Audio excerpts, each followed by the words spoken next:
Beginner 650 here, back with Crazy Cat Airsoft, and today I'm going to talk or share a few of my thoughts on what I found to make a successful and fun Airsoft op. So let's go with the definition of what I'm going to consider to be a good op. A good op, I think, first and foremost, will always have a simulation element. It may not be the full 24-hour MilSim, but it should have some sort of immersion to it. So here are going to be a few points that I'm going to say, or just give my thoughts about what worked, what I thought worked, and what didn't work so well to go with. So let's start. Location, location, location. Just like in real estate, a really fun op is going to have a good location. Now, this is where things get a little tricky. The best ops that I have been to, the location wasn't necessarily always a typical field. A lot of times they were facilities that were shut down, or temporarily, our old facilities that were permanently shut down and repurposed as training areas. So examples of these places may have been like a shut down recycling plant, or an old military nuclear storage area, and places that are real world places that are essentially abandoned.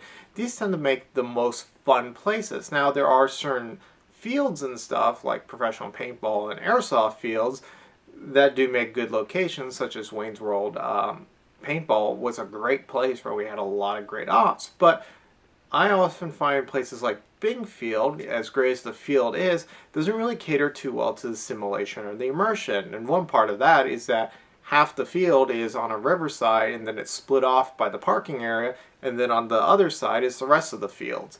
So because of that, that split area of safe zone, it makes it not as immersive. Additionally, fields that tend to be very narrow in one way tend to be a little harder to play with immersion game styles, because when they're very narrow, it means that the two forces are most likely to go like this. So a good location will be more square, or have different avenues where you're not going to force both sides to clash at one particular area, and essentially you can have people moving around. I find those fields tend to be a little more immersive.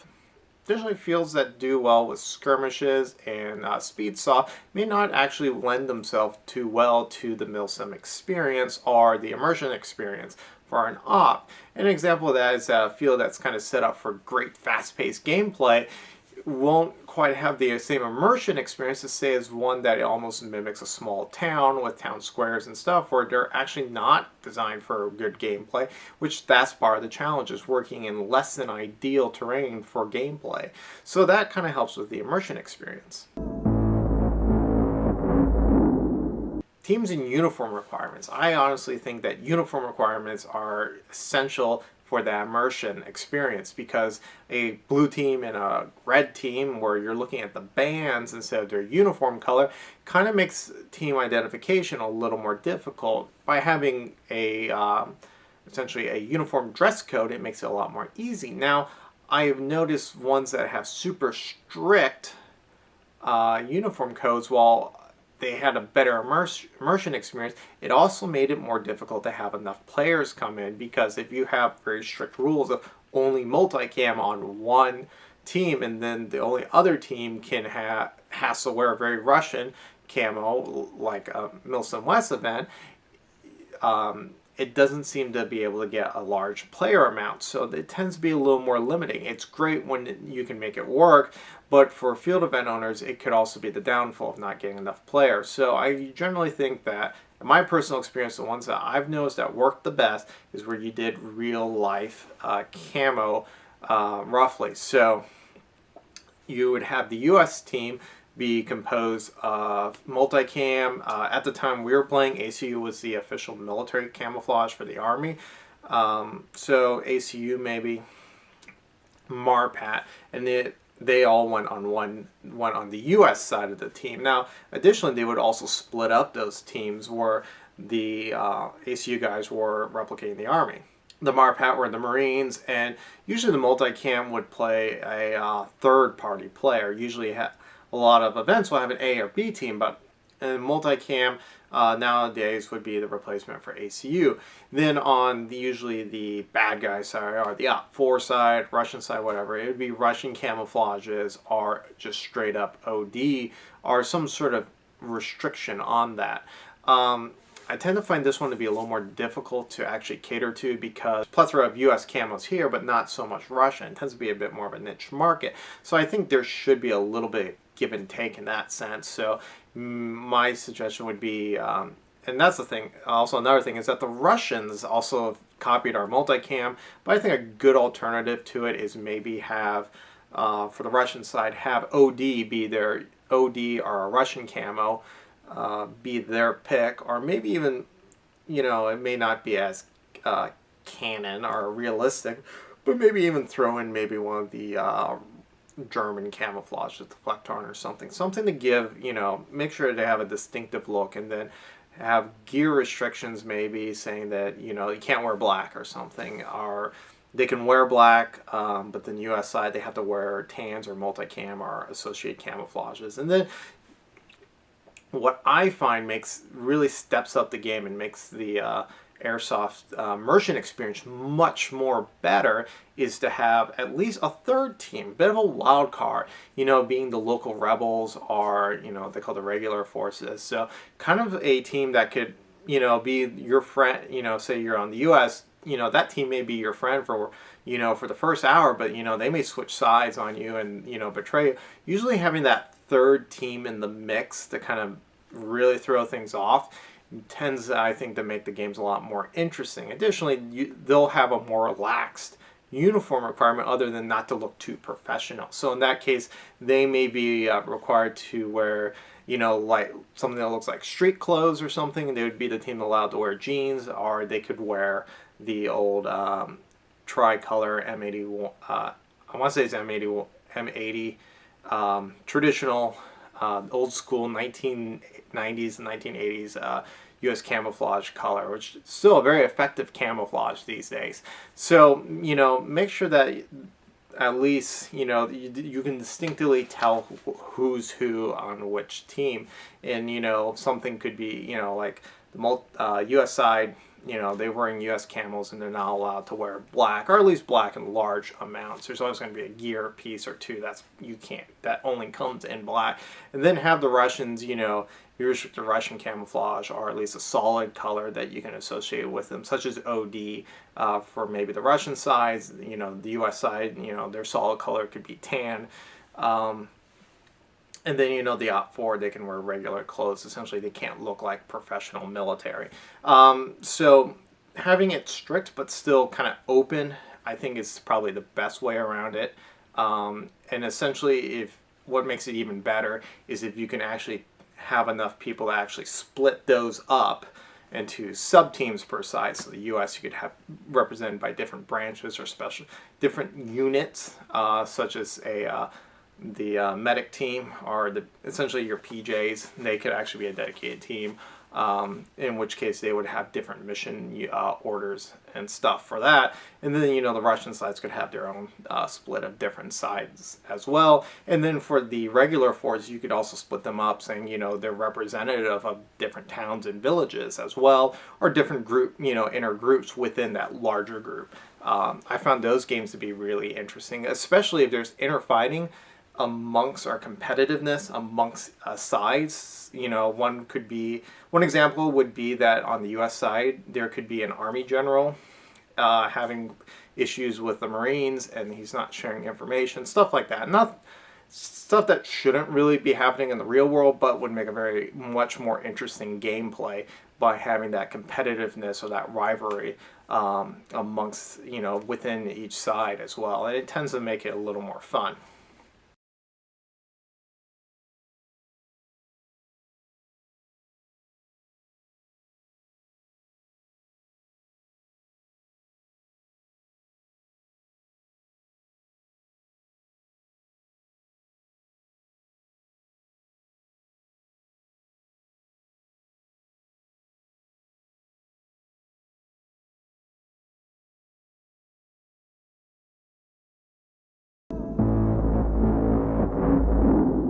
So equipment restrictions, I think, are essential to have in these immersive gameplays. And the best one I know of is to limit your standard AEG, your standard rifleman, to mid-caps only. And then restrict And essentially even a DMR and a sniper would be restricted as well, but then only allow the more higher capacity magazines with a support weapon. Now, on that note, I've noticed, you know, not to be too terribly strict with the support weapons. I'm not saying don't allow, not saying that you should just allow anyone to just slap a gun, you know, a box make here and say, oh yeah, this M4 of mine, it's a assault weapon, it's based off of blah blah blah. I say try to replicate the real world, a little bit more real world immersion. Not everyone can afford a M60 or an M249, so there are few events that will allow an MG36 or maybe even the Crytek LMG. They're basically a standard AEG that has a box magazine, but they have a real life counterpart. So I would make sure that, you know, be a little flexible on that. If there's a real life counterpart to one of your standard LMGs, then I would say allow it, the G36. Of course, only a long version of G36. Don't allow G36C with the box mag. Make sure, you know, there's some sort of limitation, usually a weight limitation, that makes that not just some god weapon where, you know, they can just hold down the trigger and spray. So I really like that idea. An alternate rule that I've seen, and I think is really great, if a player is not able to or does not have a full set of mid caps, they are allowed to instead, in exchange, not carry any mid caps, but may be allowed to carry one high cap. In which case, I think this is kind of a good alternative. It puts, you know, essentially what they have is that while they don't have to reload, they have a severe ammunition limitation, usually that 300 or even possibly 600 rounds. If it's like an AK or another platform like that. So I think that's a good alternative. It may not work in all events, but I think it's a good alternative. What my personal suggestion would be, with if you're also going to allow that player to have that one high cap instead of the mid cap, you may want to actually put that player on the regular force, or, you know, so the kind of rebel side, less trained, but, you know, the more freedom fighter kind of thing, where they only have their one magazine, but they're still much more combat effective as opposed to just having one mid cap. They have one high cap, and they'll be moderately more effective. The semi-auto restriction, I'll be the first to admit, I came from Airsoft in early time where semi-auto wasn't exactly the most reliable, in which case it usually jammed the weapon a lot of times. Now these days, a lot of most people on their guns will have some sort of MOSFET that will prevent that, or even the high torque motors are doing a lot of preventiveness of having your gun jammed. They give you the extra juice to make sure that it does a full cycle. So in general, I think it's a great idea gameplay wise if you can limit your riflemen to semi-auto, and the only ones who are going to be firing full auto are going to be your support guys. The reason I like this is because the support guys don't have a lot of value if your average riflemen can do about as effective suppressive fire as they can, and the only difference is that I have to reload more often, as opposed to the machine gunner. He's going to have to hold a button down to let his BBs rewind a little bit. So I think by limiting a gun to semi-auto, or everyone else except for your LMGers to semi-auto, helps kind of that immersion and actually give those players who are playing that role a bit more value of actually being a machine gunner. It's just, you know, you're not having like 5 guys with assault rifles able to do about equal suppression as 5 LMGers. So I think that's kind of a good kind of reward for the players who actually are taking on that more specialized role. Additionally, role enforcement, this is usually not talked out too much. Usually the rifleman will be your most flexible role, and they really don't have too much, same with your LMG. But I see this problem occur occasionally with snipers, or people who are wearing the ghillie suit specifically.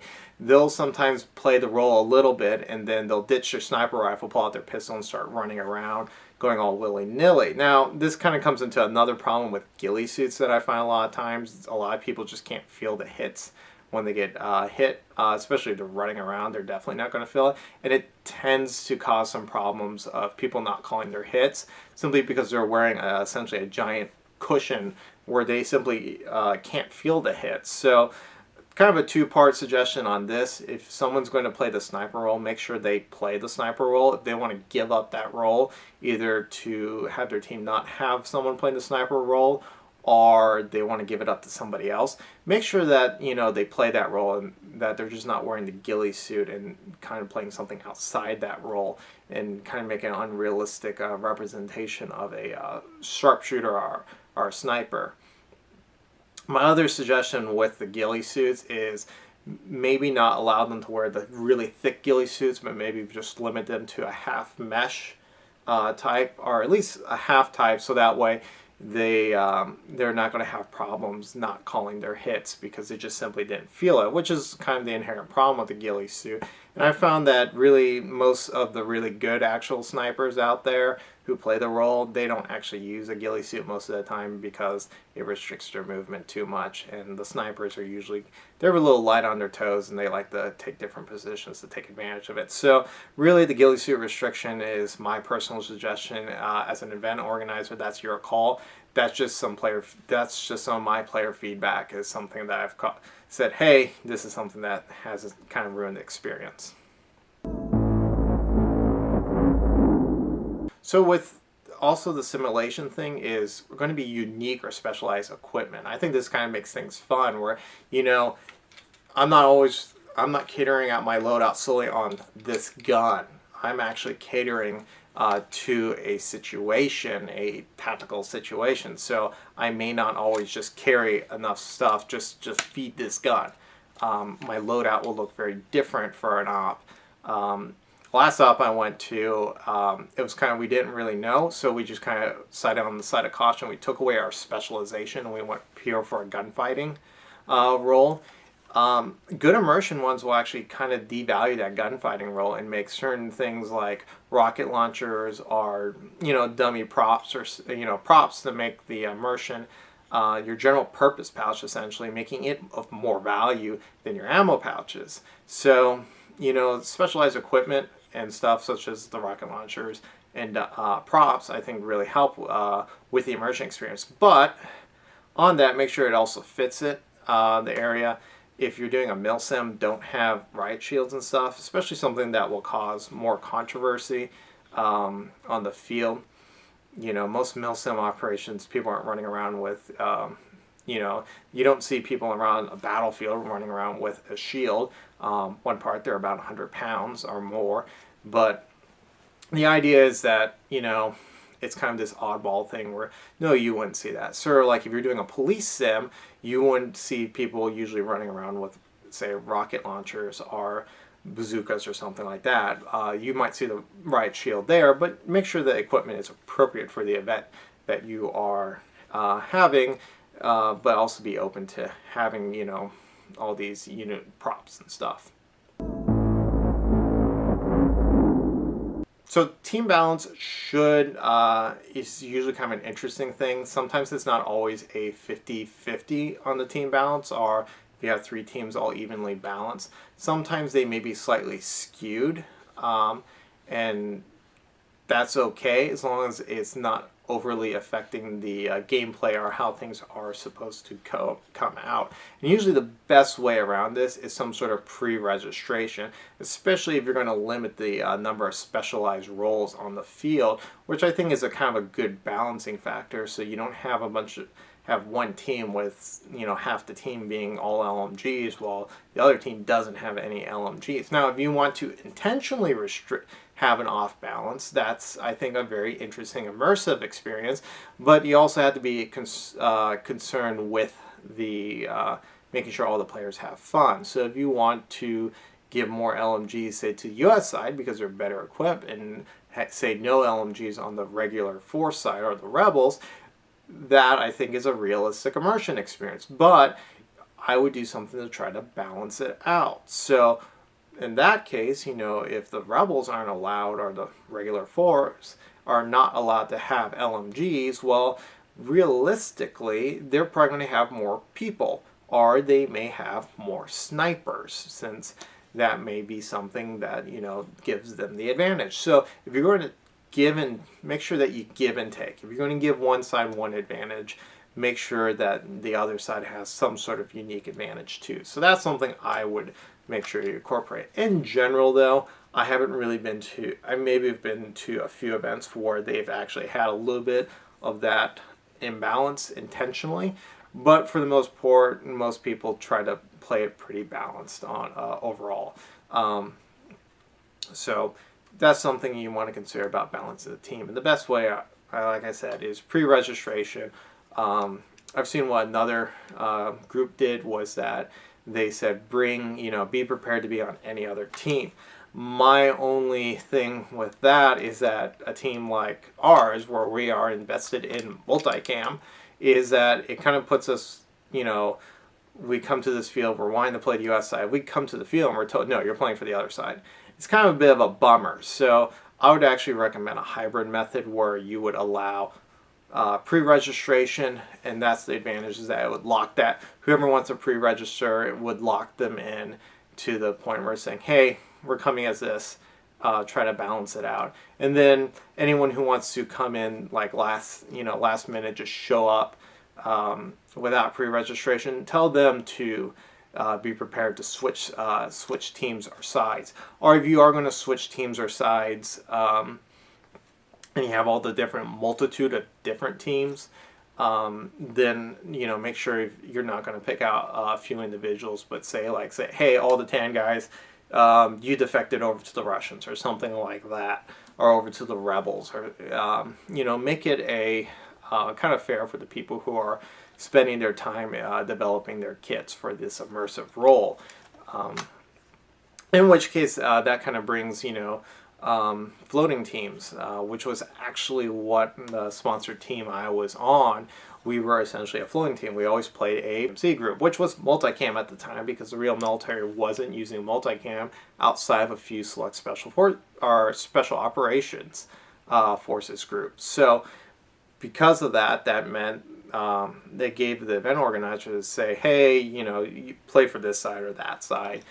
They gave us the flexibility. So having a team like that can float around, you know, playing the mercenaries, that can be beneficial to an event organizer. And like I said, there's usually two to three teams. I found out the more teams or sides there are, the better, because it gives the event organizer a little bit more ability to balance the sides out. All right, so event staff and organization, I think, are pretty key. You do want to have these immersion experience feel immersive. So, but at the same time, event organizers need to have some sort of control over how things are developing to have this immersion experience, because usually you're going to have some sort of predetermined outlook of how things are going to go. So in order to help that story progress, they're usually going to have what I call embedded staff members. An embedded staff member is actually going to be someone on the staff who is going to also be a player. Usually they're going to be the top tier commanders, or some sort of leadership position that will actually be embedded in the different sides of the team. And their goal is to issue the orders that help progress the gameplay. Now, this is really nice too, because they can also temporarily serve as a referee, where they can halt the game saying, I'm no longer a player, I'm a referee, and they can do things to enforce certain rules in case you have certain things. And additionally, I find that kind of having these embedded staff members tend to help fair gameplay, you know, not calling your hits. It tends to be less of an issue because they never know when there's really a referee there. And usually the referees and stuff are embedded in the group already, so it's kind of hard for them to, you know, it's very easy for them to get caught. And additionally, you know, it keeps them a little more accountable. So I really recommend that you always have these embedded players who are staff members who will serve to primarily their